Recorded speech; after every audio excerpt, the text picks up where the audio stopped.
First, let me say how sorry I am that I could not be with you today. I had every intention of coming. Unfortunately, my back is so not right at this point that I've been asked not to travel. And so I've cancelled just about every program I had lined up. First, let me start by congratulating Arushi in organizing this event. Arushi is not only a brilliant dancer, but she's a great ambassador for India, and we are lucky to have her. Her father is one of our foremost poets. He's also the ex-chief minister, and while he was chief minister, for me personally, it was really important. He stopped animal sacrifice in Uttarakhand, and it remains the only state in India which continues to stop animal sacrifice. So personally, I am, very, very much in awe and respect. Now let me come to women.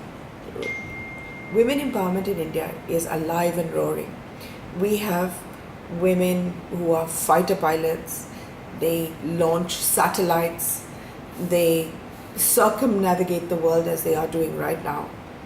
We have them as not only running brilliant households, but heading banks and companies.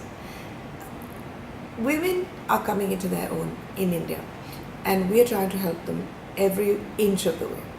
The Prime Minister has launched something called the Mudra Yojana, and that's for small, very small entrepreneurs or business people. They can take a loan and rise. For instance, a woman is selling vegetables. She can use that money to get more vegetables or get two telas, as we call them, so that she can go from house to house if she wants. Now, the amazing part is, in my own constituency, people have come forward to take 90 crore rupees worth of loans. But of those, 45 crores have been asked for and given to women who start from putting mehendi on hands at weddings, to selling things, to making things. It's very heartening to know that 50% of the loans are being asked for by women to improve their businesses.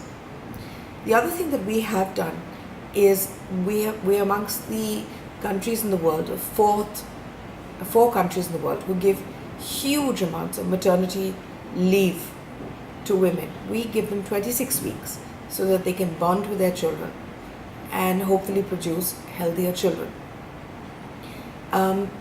We have also, in this ministry and this government, made very, very strict sexual harassment laws.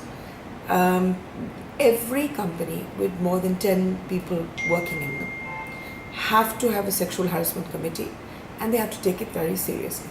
When they file their returns at the end of the year, they have to tell us whether they have a sexual harassment committee or not.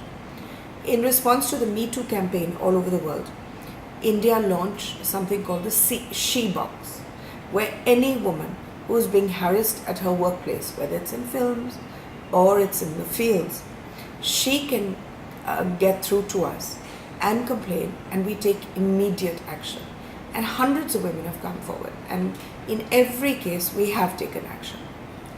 Then the Prime Minister has just announced the Matru Vandana Yojana, and that is that any woman having a first baby is entitled to 6,000 rupees, which she gets in tranches after she has her vaccinations, after she gets all her medical help.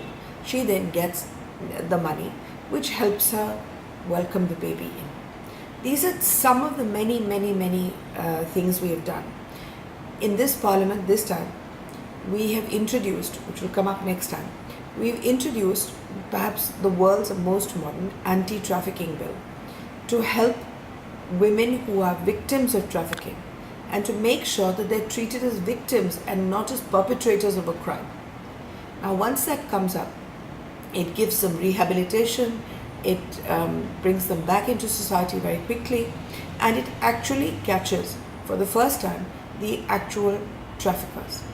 These are some of the things that we have done or in the course of doing. Again, I wish I could be here with you today.